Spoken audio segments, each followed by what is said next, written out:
Welcome, everyone. We are gathered here today to talk about how to advance in career as an LGBTQIA person.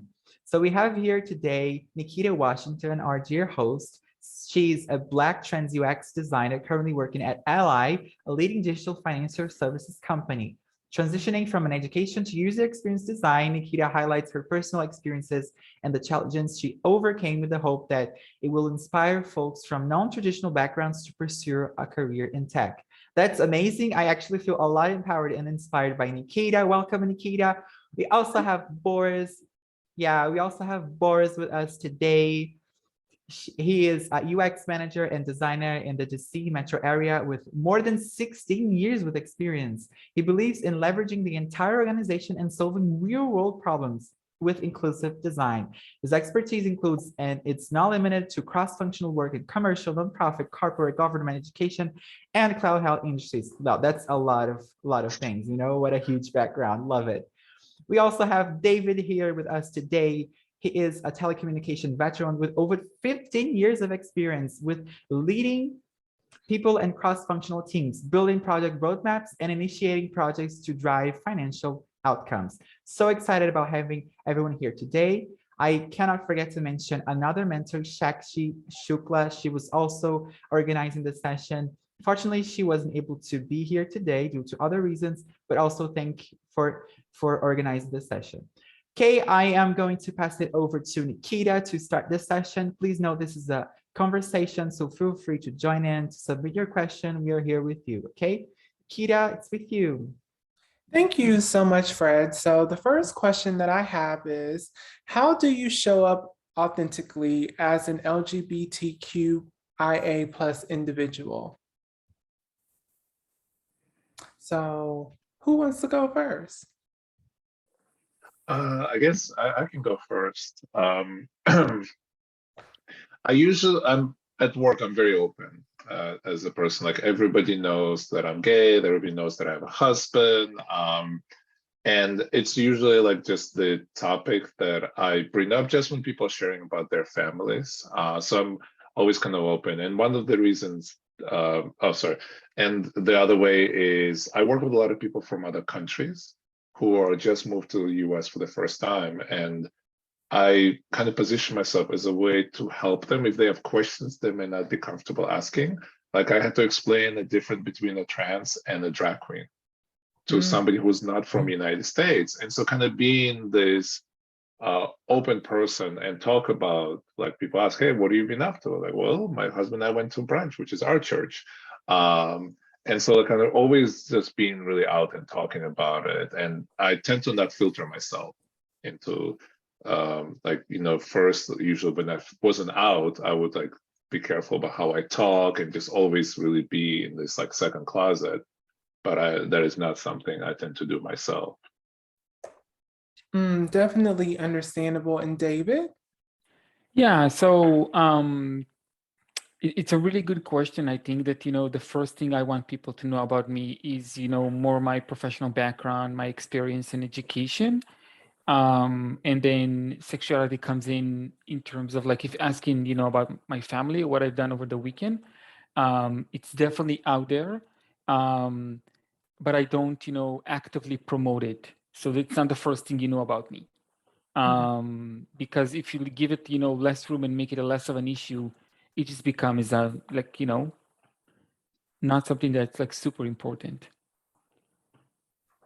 And I definitely understand all of that. As a Black trans woman, I come from education. That's where the bulk of my background is in. So when I was formerly known as Mr. Washington to my students, because I taught middle school, high school, and adults for about 8 years, it was very apparent that I was a gay male, and I was very expressive in who I was. I was not ashamed, and I was not going to allow anyone to shame me. Yeah. And so when I made my transition last year, March 1st, it was really important to me that I show up as my authentic self at work. And so even though I did transition at a company that I'm not at now, shall I say, it was really a learning experience for both them and myself on how to educate them. And then also really for them to understand who I am as Nikita, the female. Mm-hmm. And before I moved on to the role that I'm at now, even though I wasn't like, hey, I'm a trans woman in the interviews, things of that nature, when you go to my LinkedIn profile, I do have as my banner that I'm Black, trans, and I'm a designer. And that was something that I was really nervous about doing because I did not want to be shunned. I didn't want people to kind of tokenize me, things of that nature. But those are the intersectionalities of my identity. So it was really important that I put it out there because I want to be visible, because I understand, especially as a trans person, that a lot of people who have my experiences don't have the type of job that I have. They tend to have, sex work jobs, or they can't get a job. And I want them to be able to see that they can attain this. So that's how I tend to try to show up authentically. And my second question for the both of you is, where have you seen struggles in showing up authentically? Oh wow, I think maybe Boris, that's okay. I'll go first. I think for people from our kind of community, it's the coming out is always a thing, right? You're coming out on a daily basis, which I think it's a daily struggle. Even if you're used to correcting people when you say, what your wife is doing, because they see kind of my wedding ring, I always correct them. No, it's my husband. I make sure that they understand that it's my husband. So I think coming out on a daily basis, that's the biggest struggle. What about you, Boris? I'm trying to think. I'm very much, so to speak, in your face. I try not to hide who I am. And even as a kid, I always felt like I was different. Like I was into anime where my friends were into anime. I'm into sci-fi. Like I was just into so many things. And and I'm originally from a country where being Jewish is not the most welcoming thing. So I was already used to being in one closet. And so for me, I kind of try to just like not hide it. And I haven't faced struggles, and maybe that's my privilege that I face. But at the same time, I'm also just really out about it, and like the people like know about it. And in one way or the other one, I will make it into conversation, and in a way on purpose, because I want people to understand who I am. And it's not the only thing, obviously, that defines me, but as a UX person, we're all about learning who our people are, who are users. And if our own like product team that is building stuff doesn't reflect that, we don't build as good of a as good of a product.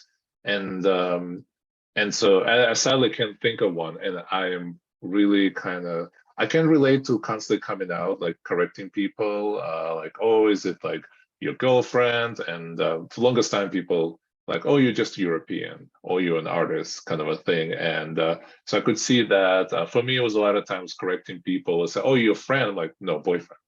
Oh, your friend, like, no, husband. Just correcting people. But I'm also so used to correcting people about like, oh, you're Russian. Like, well, no, not really. I'm from Belarus. So I haven't faced as much with that, but I think in part of it is because I'm very preemptive about it, and I'm very much like, I try not to let it be uncomfortable for me, because if I feel uncomfortable, then I'm not really living the life that I want to live, which is kind of be free and try not to let it phase me. That's kind of like how I go about it.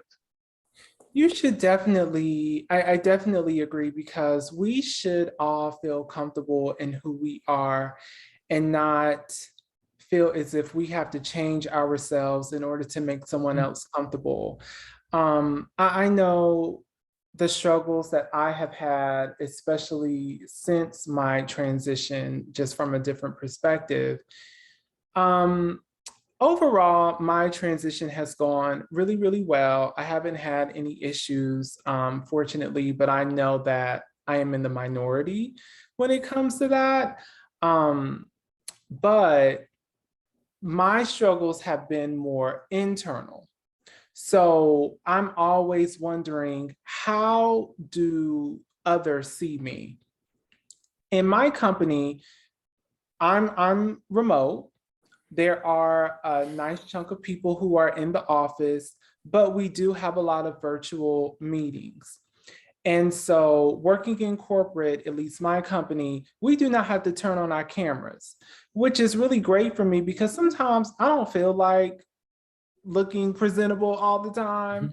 But when I do, especially because I'm still new at my particular role or at my particular company, and I'm meeting different people, when I do get on camera, I'm always wondering to myself as I'm explaining my design decisions, things of that nature, do they know?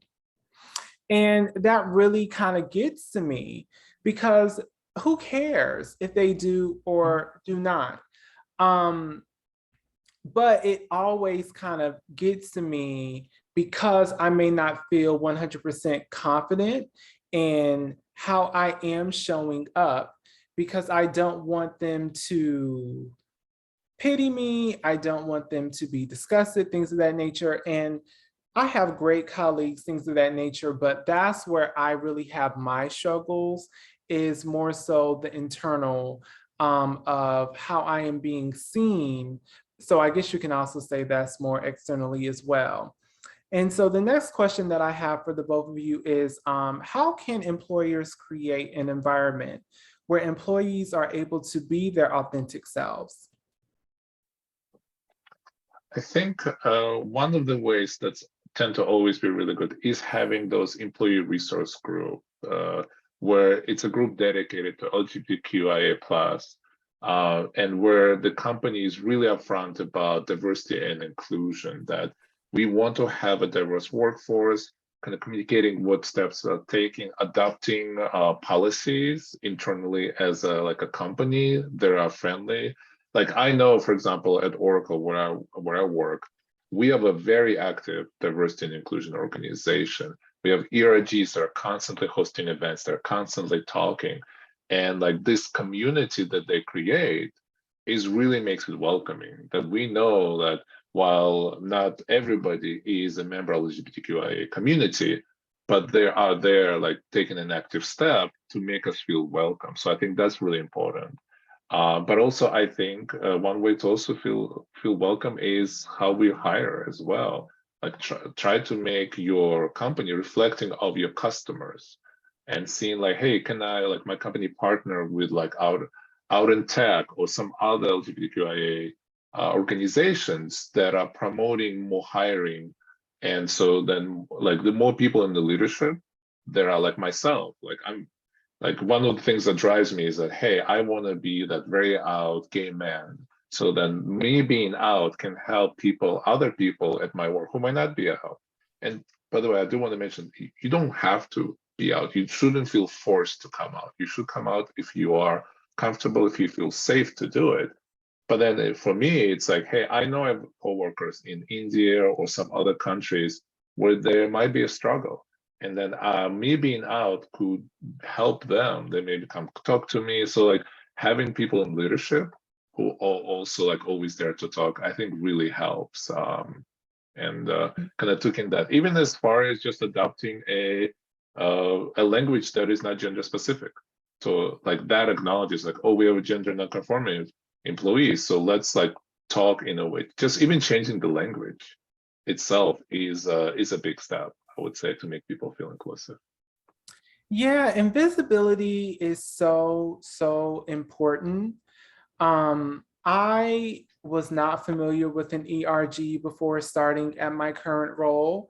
When I did more research and found out what it was about, I was really in awe about how it really helps to curate community and really teach others outside of those particular walls about the lived experiences of the people within those ERGs.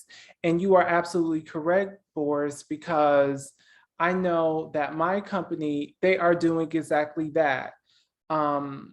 Hosting events, really trying to educate people on different topics, things of that nature. So even if you aren't a part of that particular ERG, they do give you opportunities where you can come and be a part of the community and learn and ask questions in a safe space. And I think that that is just so important because a lot of people just simply do not know. And some people, they do want to learn. And I don't always 100% believe it is up to us to do it because we are exhausted having to continuously teach. But at the same time, I was saying this in another event that I was speaking at the other day. I don't know if I would want somebody else to do it if they're not from the community, because then I'm going to be looking at them sideways. And I'm going to be like, well, why didn't you ask me? Why didn't you ask someone else from the community? Things of that nature to truly get a firsthand experience. So it's really difficult. What about you, David? How can employers create that environment where individuals can be authentic? So I'm feel really blessed to work in for TELUS. TELUS is a corporation in the telecom industry in Canada.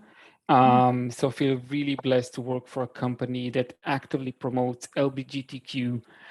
We have an organization within the company called Spectrum, which is all about empowering people from the community to achieve their professional and personal goals, and educating all the 70,000 employees that we have on topics that matters to us.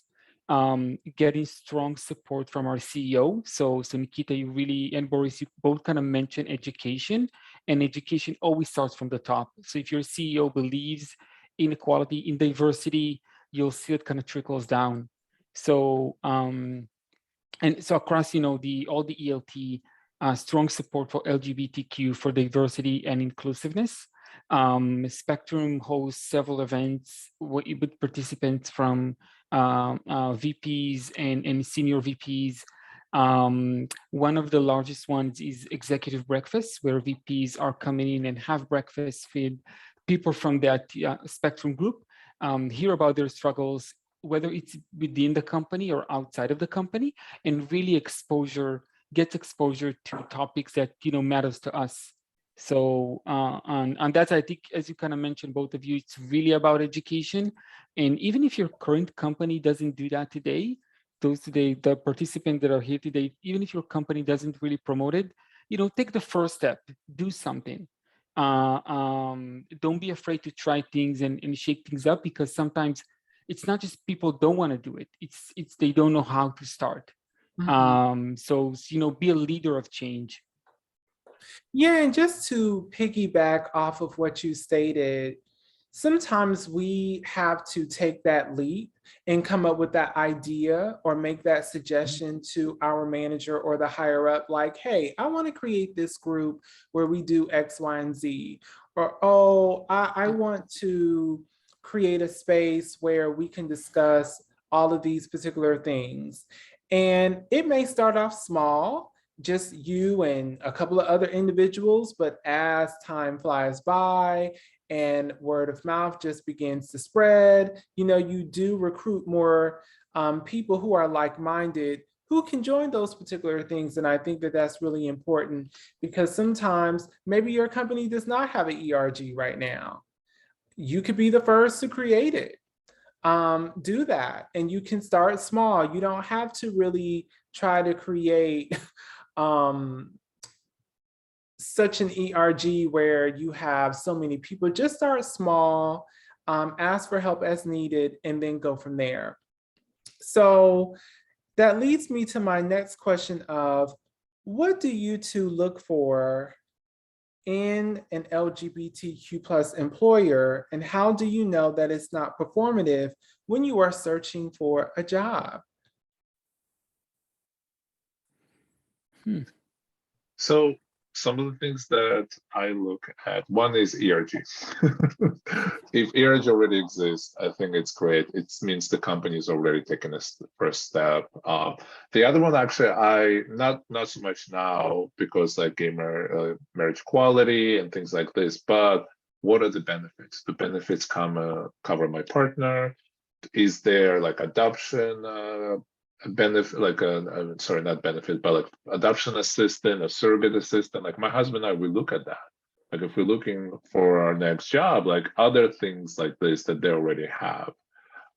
Because those are the things that then, even though it's like we may not want to have kids, it does tell that they're welcoming, they're supporting the employees and saying, hey, you are one of us, you're an employee first, and we are there for you.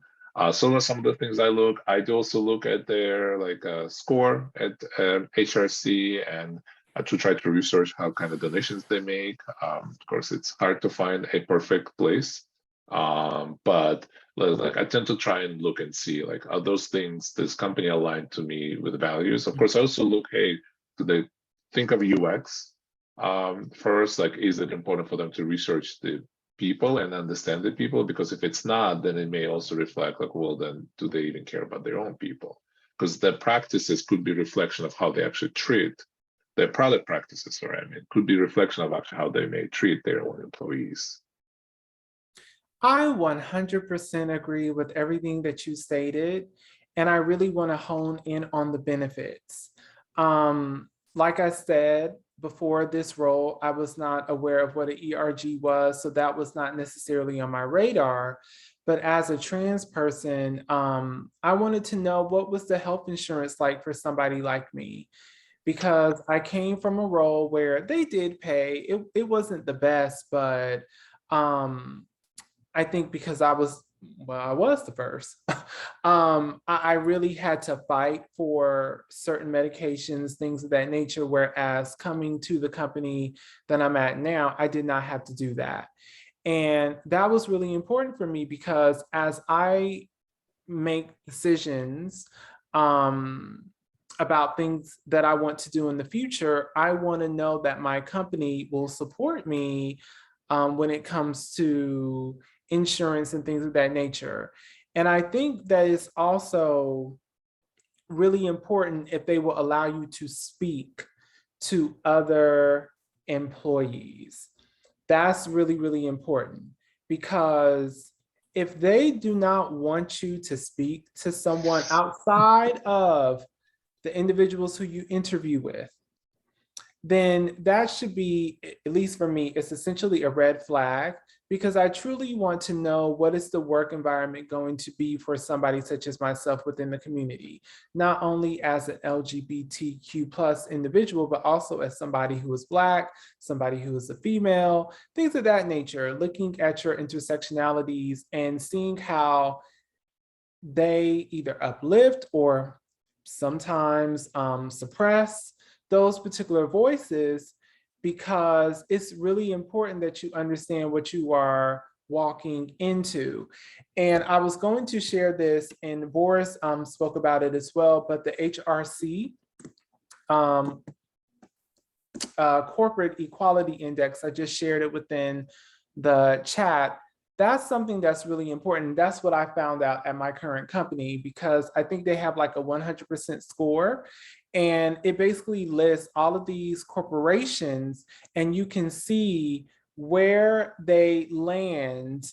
I think the highest score is a 100. I'm not too sure about the lowest, but you can see if they really are about what they say they are.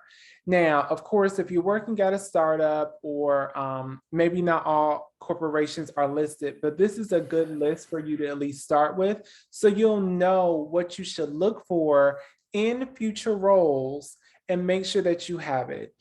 I know a lot of the times we tend to say, well, we want this, we want that. And then we kind of get in this bind where we just simply want to have a job. And so we just kind of take whoever is like, oh, here's some money, we want you, things of that nature. And you're kind of like, well, they don't give me everything, but I'll just go ahead and go with it. It's really important that you do not allow yourself to get away from what you truly want. So just be mindful of that. Now, David, what about you? Yeah, I think both of you really kind of summarize it well.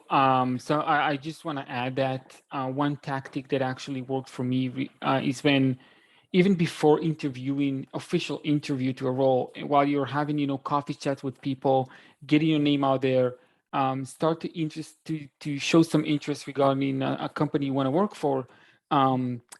It's really good asking those questions. It's like, it's really good asking, what is your company, a policy and approach towards LGBTQ, sharing your personal stories, see how people react. I find that, people in coffee chat tend to be, more loose, less kind of formal. So it's a really good tactic of just getting the information and see if it's a good fit for you. So I know when I spoke with Boris via LinkedIn, he had a question that I thought was really, really important. So how can someone who is out create a safe space for those who don't feel comfortable coming out?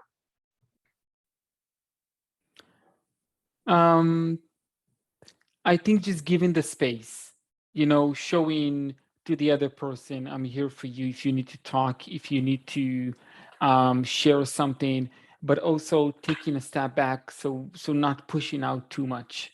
I think it's a matter of, kind of take a step forward and offer your help, but also give space to the other person to make him feel comfortable of coming out whenever he wants to.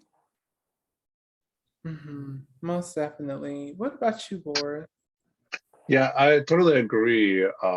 Like it's so like for me, it's as I mentioned, like it's just myself being out. Like so it's not per se making the particular effort to make people feel welcome, but I know by me being out that I'm already like helping, me being visibility. The fact that I'm in the leadership, I'm a manager and I'm trusted to make really big decisions, then it shows to other people like, oh, well, there is a person and they're very out and they're successful and they're able to kind of make progress in their career, that it's not a hint like a something that will stop me, that's something that will hurt my career if I'm out, just by being that way. And then also just being like David said, just being there as like to talk, like have a like an open door, so to speak. Let's be like, hey, like anytime you want to chat, feel free. Like if you see an employee that's struggling about it, that you can definitely do it. I do also think sometimes if we see a person who is being, let's say, mistreated, that we could also ask him, like, do you need help?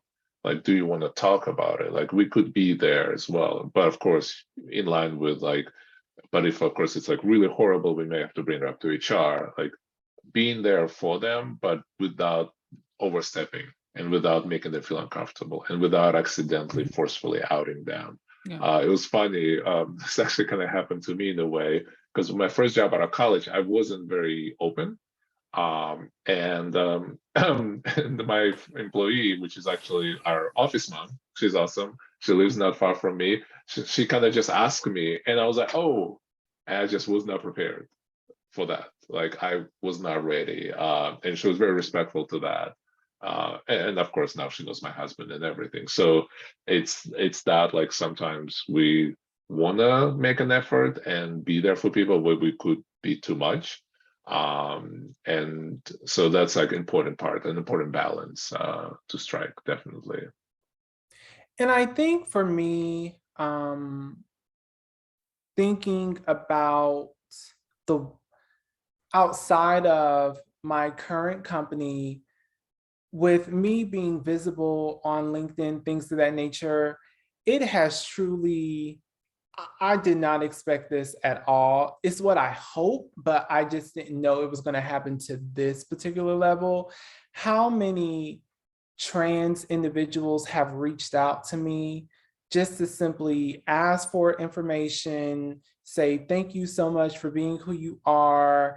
I feel much more comfortable now to be my authentic self at work, things of that nature. And that really makes me feel great. And I think going back to putting yourself out there, if you are comfortable to be out,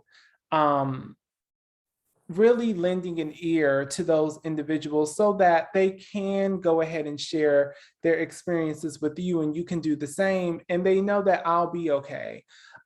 Yes, I may have some situations where I will not be treated fairly. I may be reprimanded, things of that nature, but I can be successful because I see so many people who look like me who have actually done it. And so one of the questions that I definitely wanted to ask is the actual title of this event, which is how can an LGBTQIA plus person navigate and advance in their career? So I really want you to explain how you advance in your careers.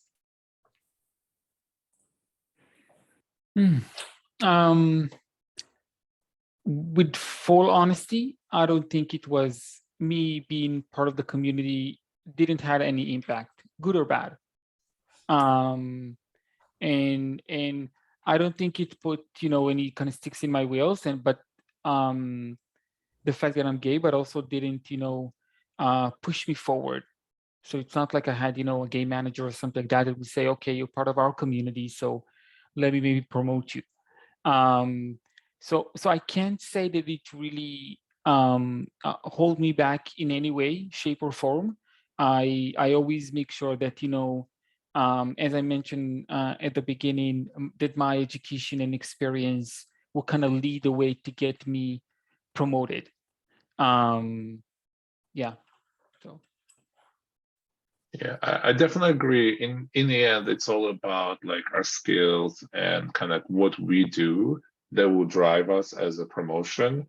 I would say, like, from my perspective, it wasn't at the job where I faced the problems, but when I was just like my couple of years after college, from outside, not at work, but from outside, I heard, "Oh, don't switch jobs. You're gay. Nobody wants to hire you." Like, kind of hearing that a lot. Or you're gay. You're not going to be successful. Or like, how can you be successful? Like things like this. I was teaching at college for a short time too, and like, oh no, don't advertise that you're gay, don't convert people. Like hearing that subconsciously did had a bit of damage. I would say that is like, I definitely think like I stayed at one job probably longer than I should have, even though I didn't believe that that would be a problem for me, but it was always there. Like, oh, I'm not gonna get hired because I'm gay, which is actually not true, at least in the area where I live. Like, I'm very privileged. I very acknowledge that I live in an area that is very gay friendly. But it was that thought, and this was like many years ago, by the way. And so, but the other thing is, it's in a way that driven me, be like, oh, you say I'm not going to be successful. I'm going to prove you wrong. I am going to be successful. I'm going to be amazing. And because there is that part of being marginalized, that may be what, in a way, made me like so much more like want to understand other people, like talk to people, really hear their side of part of the user experience, understand them, understand what's driving that. The fact that maybe in the past people didn't care about that with me. So then I am going to make that extra effort. So I would say being part of the community made me just more driven to prove people, no, this is not in any way going to stop me. And I'm going to show you, and I'm going to be awesome. And I'm going to help uplift and give room to others, hopefully, by doing so. Can I add? Sorry, Nikita, to cut you off, because just maybe important clarification, at least for my personal story. I originally came from Israel to Canada in 2015. So, and my experience so far has been great, but could be the opposite if I would stay maybe in Israel, which the culture is a little bit more conservative. So I think it's a matter of like, where I'm at today is a big difference compared to where I came from, which I think, that's kind of important for me to say. Yeah. Absolutely. I'm the same. I'm originally from Belarus. It is not the most friendliest place for gay people or any LGBTQIA member. So yes, that is definitely, it's a lot of times, and that's also why I mentioned, like, I'm privileged in the area where I live. Yeah. That, yeah, it's definitely kind of changes the story, changes how things Yeah. go a lot. Yeah. And I have always considered myself to be a lifelong learner. And with that being said, having a bachelor's degree, having a master's degree, once I obtain a goal, I already have another one. And for me, I think that that has really helped me to really move up in my career. Now, I'm new to UX design. So I'm already trying to figure out ways in which I can just grow as a professional, what I want to do next, what type of job titles I'll want in the future. And I'm really trying to understand that I should just live within the moment, because when I do that, it tends to give me anxiety and things of that nature. But what I would definitely say as a career transitioner, and a lot of people are doing that at this particular time, is really leverage the skills that you have, whether they be soft or hard, and really apply them to where you are trying to get in your next particular role or with the company that you're trying to get into.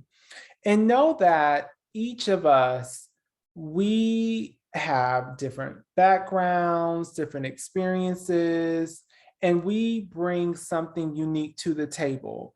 I think that often some of us can tend to downplay what we bring because we think that it's not important enough, something that somebody is really not going to care about, and it really is.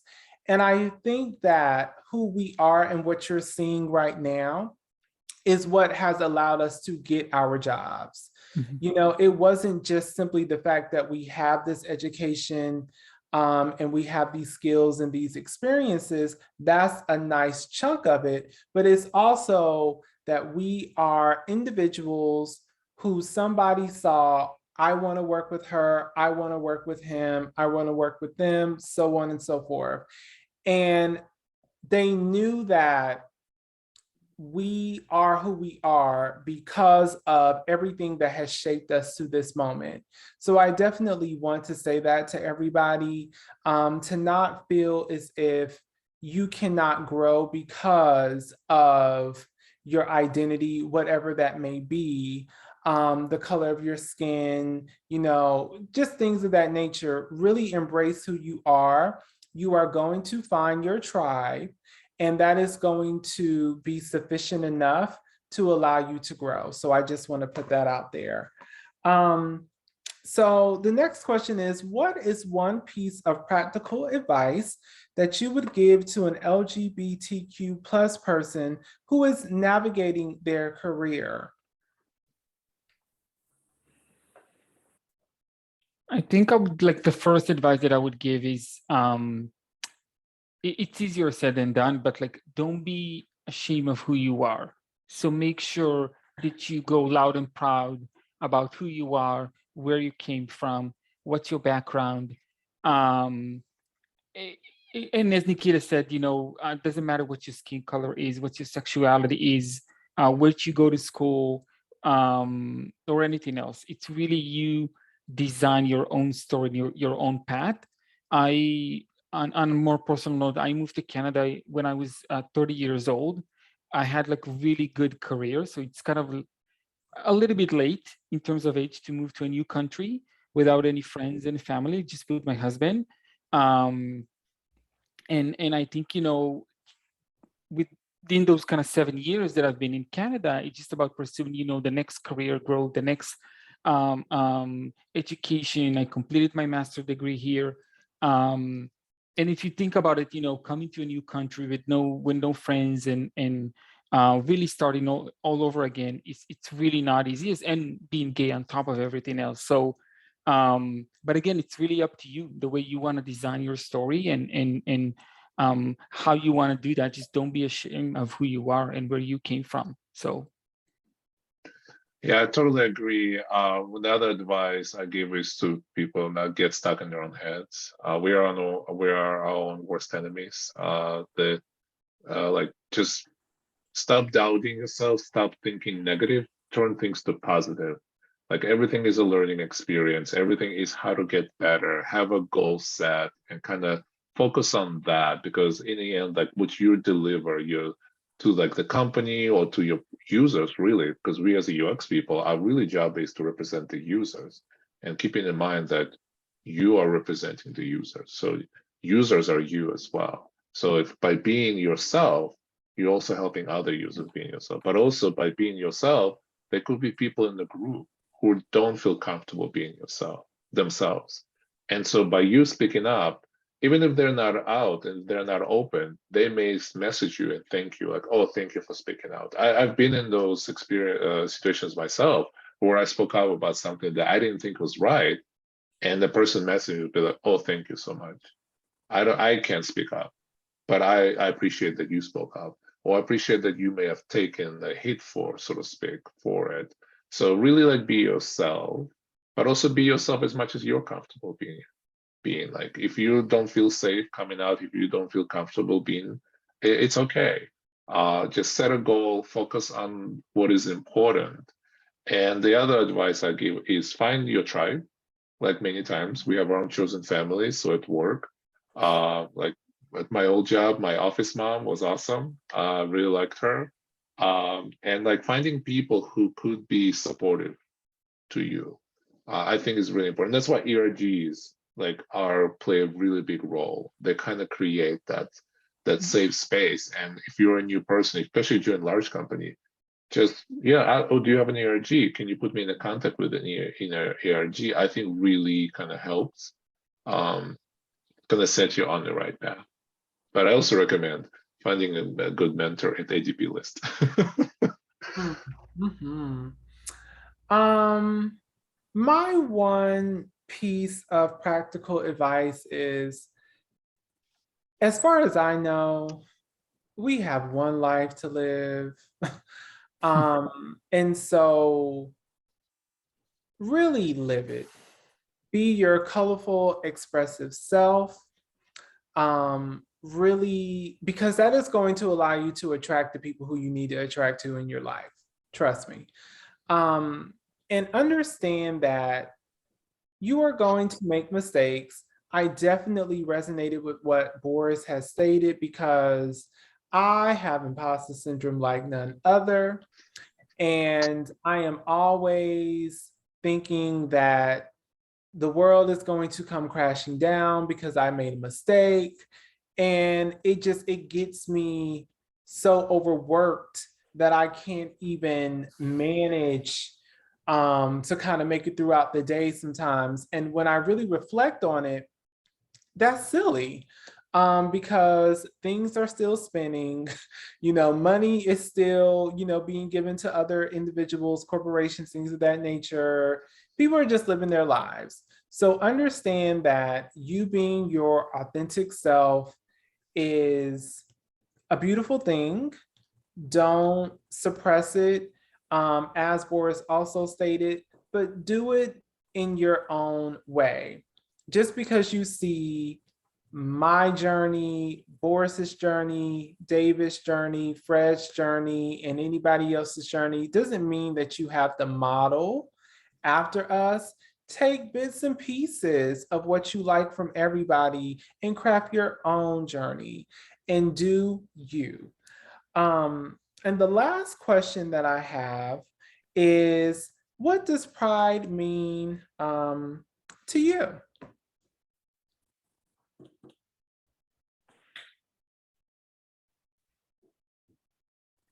I would say just being me, being authentic me. I know we've said it multiple times, and but I really do think it's just being proud of myself for regardless the kind of person I am, and just being me. I think that's the most wonderful thing. I'm just so much happier being me because there's just one me, and just remembering that I'm awesome. We individually are awesome, and that just continue being that and continue always being better. I think is really like, to me, it's that.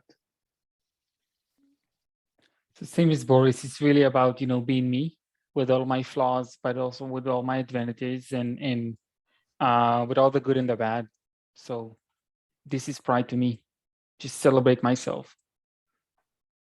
I would definitely agree with what you both stated because it's just it gives me such a euphoric feeling during this particular month when I just see everybody being their just authentic selves and just being happy and free and seeing community come together to really uplift others and really give back. It really makes me happy. And I just hope that we can really continue to do that 365 days of the year because yeah, we have this one month and it often gets commercialized and and things of that nature. And it's like everybody changes it to their logos to a rainbow. And then as soon as July 1st hits, boom, you don't hear them say about us no more. But we're still here. We're still going through that process. And I also just want to say quickly, because this is so, so important, please take a moment out of your day to do something that is going to make you happy, whether it's listening to a song, taking a walk, playing with your dog, just whatever, because we really have to ensure that we engage in mental wellness. Mm-hmm. It's just so important, especially in our community. Just do what you need to do to make sure that you're good. And I know it's 11:21 now, at least on the East Coast. So I'm going to hand it over to Fred, possibly. Are there any questions that was posed? Oh yeah, everyone here is so creative. I love to see the questions. We actually have roughly 10 questions. We don't have time for all of those, but how about answering some of the most upvoted ones? That would be great, right? Feeling extremely inspired here, gonna get out of this session and just listen to a Pride song like Born This Way or something. This is really the mood. So the first question would be, were you ever refused to a job or opportunity because of your sexuality or gender? I would say not as far as I know. And hopefully that has never happened to me. My only experience was when people telling me, not at work, by the way, so none of my companies that I worked at outside were telling, well, don't change jobs because nobody's gonna hire you, you're gay, like kind of hearing that from outside. That's the only thing that I personally have encountered. And I let it maybe a little bit affect me, but not that much. It's sometimes we have to have a thick skin to not let those things put us down, because that when people put us down, they succeed. No, personally, I never experienced anything. Again, same as Boris, not that I know of, and I hope it didn't happen. But no, I never faced a situation, at least that I was aware of. Yeah, not that I am aware of either, but what I will say is that when I was teaching, especially in a conservative state, there was a lot of quote unquote complaints. And they were kind of like just laced in homophobia to an extent, like, oh, well, I don't want my middle schooler to be dealing with somebody who is very out and things of that nature, so on and so forth. Now, the kids, they didn't have a problem with it. They loved Mr. Washington. And I still speak to them to this day. It was more so their parents. So that is kind of what made me move out of education. Because I was just like, I don't want to have to deal with that. But once again, blatantly, not to my knowledge. Okay, so yeah, that was a positive role, I'm so glad for that.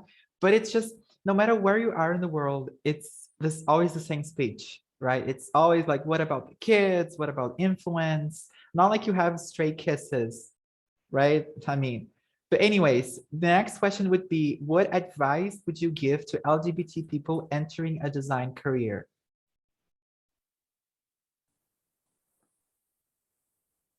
Would anyone like to go first? I think we've kind of in a way answered that one earlier on, but it'll be like kind of like focus on the positive, focus on what's ahead. I would say looking for that ERG, looking for that tribe, really helpful.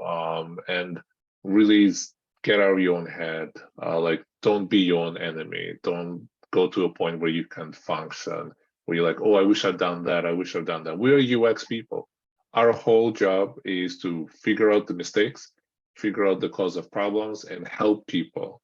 Like in reality, like I always tell people, we work for companies, yes, but our job is to represent their customers, their users. And as long as we do that, we succeed. But I also would say you will make mistakes. My favorite quote is every fall is just a step up. You'll learn from it and you'll do better. As long as you just don't always think of negative, like, I wish I'd done better at this, I wish I'd done better, and be like, no, from now on, I'm gonna do it this way. And just have that positive thought is really helpful, especially in somewhat a crazy world. That really is a great advice, actually. I'm starting my career, so I'm just, taking some notes here. So yeah, that's really empowering. So the next question would be, how might we create safe spaces for LGBTQ plus at work? I believe we have answered those already. So I'm moving to the next one. That is, how do you feel about straight people leading LGBT initiatives? Okay, I'll just say no. I tend Go for it, girl. to rock with it because, and I had with the event that I was speaking at yesterday, we were speaking about like, okay, this month, there's also Juneteenth coming up. And I would not want a white person talking to me about Juneteenth. But once again, as a black person, we're also exhausted doing it too. So for me personally, I would not like it. I know that there are straight individuals who are allies and they definitely mean well. Maybe they could work in conjunction with someone or multiple people from the community, but I do not think they should be the sole individual leading it. Yeah, absolutely agree. I actually really like at Oracle where I work is we have so our LGBTQ group is called Open, Oracle Pride Employee Network, I think. And we have that, but Open Allies. So it's a separate group for the allies, and they regularly meet and they discuss about their family members, how could they help, but they're not representing per se the whole group. I think there are sometimes companies where nobody has stepped up, and if a straight person steps up, it's one of those cases that it's stepping up, but to create space for somebody else, rather than like speaking for them. It would not work. It would not be as effective. It would just not be as correct person. It wouldn't be a correct person to speak on that. Yeah. Totally agree with both of you. I think, having allies and champions can help drive the cause and spread the word. But someone that is not part of the community, I don't think should take the A on leading this important topic. So. Kate, loved your answers. I actually super agree. I get your point. So yeah, super powerful to have LGBTQ leading those initiatives as well. Okay. I think we have time for one or two questions. Do you think ERG groups can promote tokenism, also known as the effort, seem more performative than transformative? What about that one? I think it's all about how it's implemented. Anything with a good intention can go the wrong way. That is just, it of course could happen. It's all about how it is implemented. Is it focused on empowering the community and helping them feel welcome? I think that's really what ERG goal is in the end, and it should avoid doing that. I don't think it promotes it personally, but I could see, again, like anything, it can go the wrong way. That's always a possibility. It's all really about the goal of the ERG and what is it doing. Like, for example, so we have this alert system when you travel for work. We have this alert system about like if there's some kind of safety stuff. And one thing our ERG did is adding that alert for LGBTQ possible issues to a country you're traveling as an alert. That is, I thought, oh, that's great, because that helps me. It not per se identifies me, oh, we're only doing it for this group of people. It's more like, oh, they're worried about my safety. So I think it's really all about how ERG takes its step. You have to always think strategic. You always have to be careful about your messaging. A lot of stuff is UX. I feel like we always have to like think about that. Okay. And yeah, that was a great answer as well. And for our last question to talk about mentorship, what an important topic, right? Is, do you mentor other LGBTQ colleagues? If so, how have you made yourself available in that role?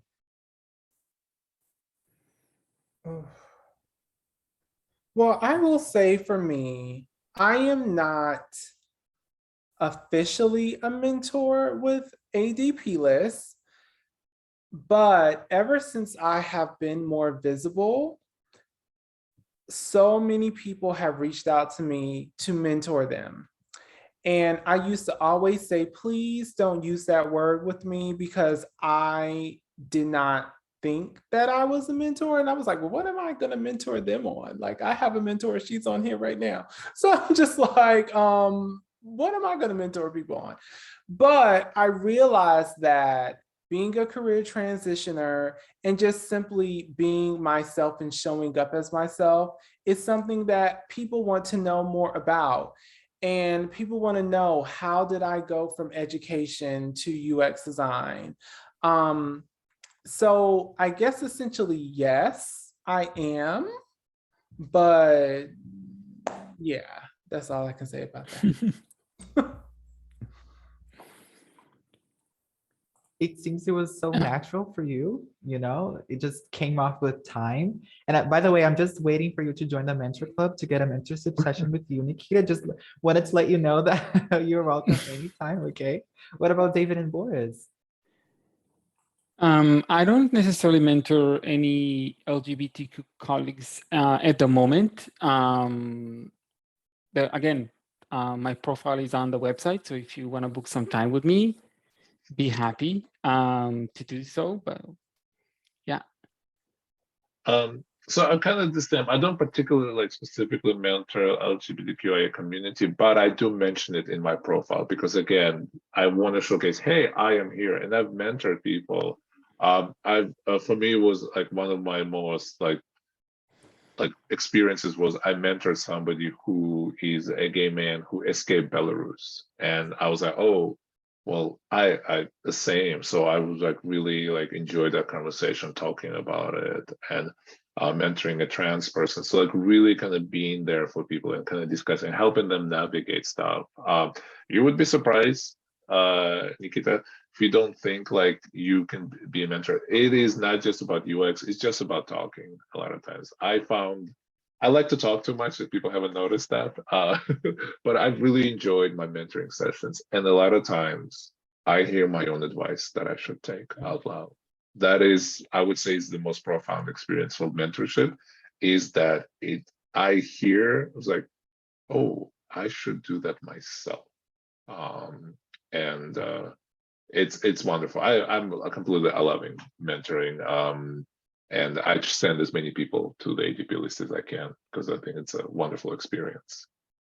And I just want to quickly say, I came to this realization a couple of weeks ago.